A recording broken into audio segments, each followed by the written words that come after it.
was a good student. I succeeded in school. But I wasn't happy. I can remember how bored I was, how socially worried I was, being in a large class and not knowing who was going to tease me or what was going to happen next. But I survived. I made it through school. At that point, I was proud. I was proud to have survived school and made it to go on to college.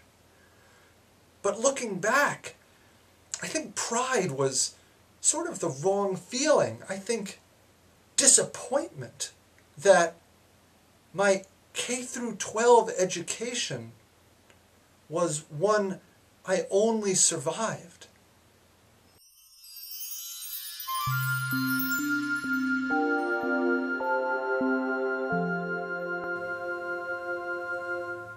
I can remember 9th grade social studies. It was global studies. My teacher was Mr. Smith. Some of the other students, they called him Froggy. He was a terrible teacher. Now, his way of giving us preparation for essay tests was to go through the essay ahead of time. Was the question a surprise? No, the question wasn't a surprise. Not only that, what we were supposed to answer wasn't supposed to come from our own head. He would go through paragraph by paragraph, sentence by sentence, and tell us what to write into the essay. For all intents and purposes, he was asking us to write his essay on the test.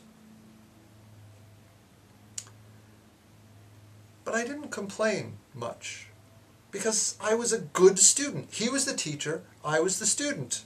I went along. I was dutiful. And then there was this day, the day that I committed what he must have considered an unforgivable sin. Because the moment after, he put the chalk down, stared at me intently. For the first time in the class, all eyes were up on him and then looking at me. I can remember the sound of the wooden floor creaking as he walked slowly over to me. I had no idea what to expect. What could I expect? He could yell at me. He could make a joke at my expense. He could lecture me. He walked over and I looked up at him and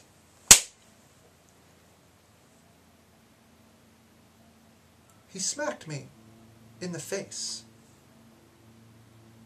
right across my cheek. He turned around, went back to the front of the classroom, and continued the lecture.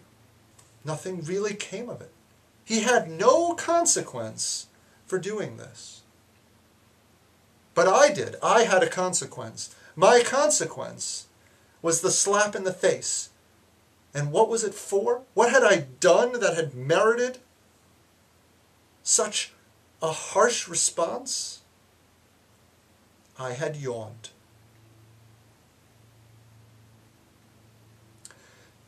It's from experiences like that and stories that I've heard that I got the motivation to start Longview School.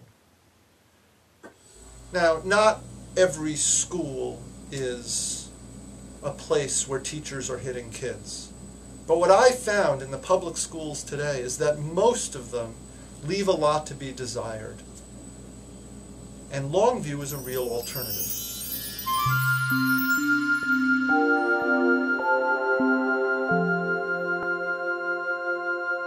I hear from student after student, parent after parent, that their children are either barely surviving in school or not surviving at all. And Longview is a place where kids do more than survive in school, they thrive. And I think that should be a minimum requirement for any school.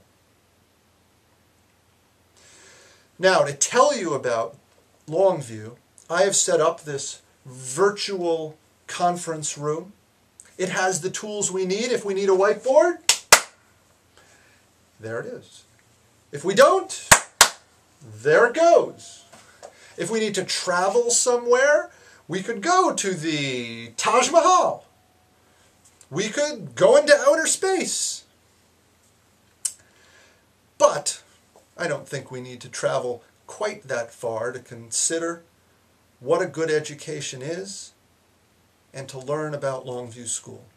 I highly recommend that you do our guided introduction. It's the best way to learn about Longview School from me, but not only from me, from our students and from other staff members. If you decide you want a real live tour, just give us a call and we would be happy to set one up for you. We do tours every week so that people can get to know the program better and to see if it's a good match for them.